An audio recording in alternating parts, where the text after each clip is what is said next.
it's certainly an honor to be asked to perform again in consecutive years at Java Jazz, and Java Jazz is one of the finest jazz festivals in the world. And so to do it last year with my band, and then to return this year with my band, and then with the addition of Sting singing, is a big honor. I'm very, very proud of that.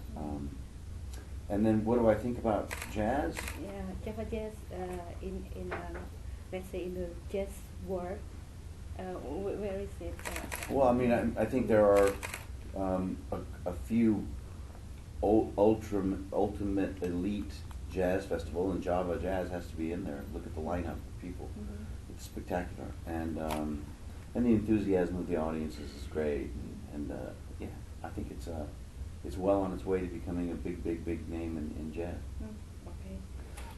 So when you play or perform on stage in front of people, is there anything special that you want to say to them through your music, or something special you share with people? Well, I hope that they feel that they're watching a group of musicians on stage that they wouldn't be able to see anywhere else. That they're seeing great musicianship. I mean, a lot of people have hit songs and they go perform those hit songs, and the audience already knows the songs. But my way into an audience and becoming as well known as I am isn't necessarily built on a hit. It's built on a sound, a recognition of that sound, and also the musicians or the friends that I keep with musicians. And so they have to be at a very, very, very high level, and I want the audience to appreciate them as well as me, and to see that happen. So that's really what I'm concerned about. I see. And so far in your music career, what do you think as what you consider as the best achievement, and why? I mean, without a doubt, I feel anyone, and I would say this to anyone trying to make it in music or acting or whatever, if you have respect from your peers, that is the number one currency, far beyond like awards or all that.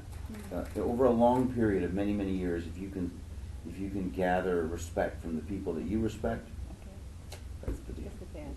And if there's any what you consider as a failure or something you haven't achieved until now in the music career? Oh, I'm super lucky.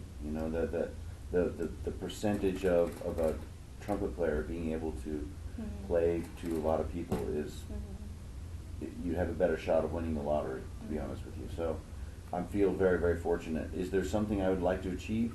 I mean, sure, I'd like to be able to, you always want more. You always want more gigs or more stuff. But I'm very, very lucky and feel quite content. Okay.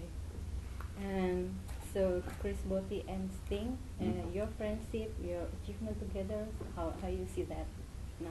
Well, that's probably the thing that I'm most proud of in my career, to have that respect from someone. I mean, it's fair. I can't really think of a time that, I mean, back in the day, Frank Sinatra did sing with Count Basie in his band. But when a really big, iconic artist like that joins a band of a guy that used to be in his band, I'm very, very proud of this. We're doing 6 cities on this tour, or 6 shows on this tour, and the last 2 are here in Jakarta.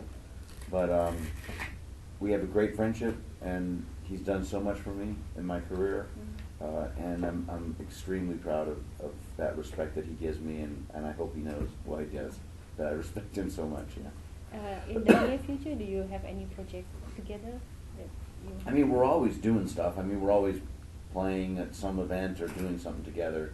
I mean, and or he sits in on my shows all the time, and yeah, for sure.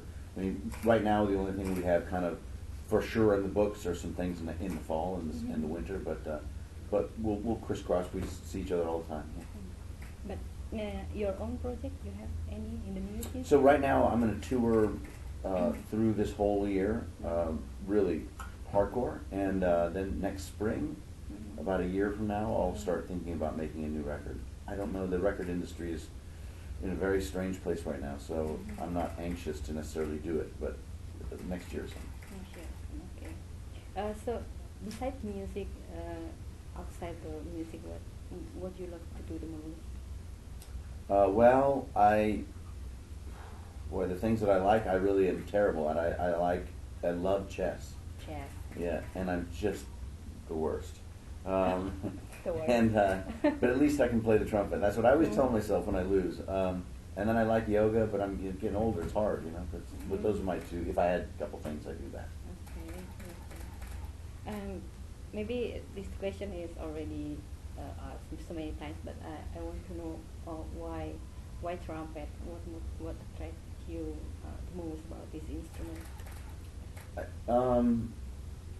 That it can be played both brilliantly, like with joy, and also can be played very, very melancholy, like sadness or emotion. You know, the spectrum of emotion is so vast. You know, it's really hard to get a true identifiable sound on a piano player. I mean, pianos, anyone can play a piano. You can go up and strike the note, but on trumpet, it's so linked to what the human voice would be. So the recognition is so immediate, and I like the personality of it.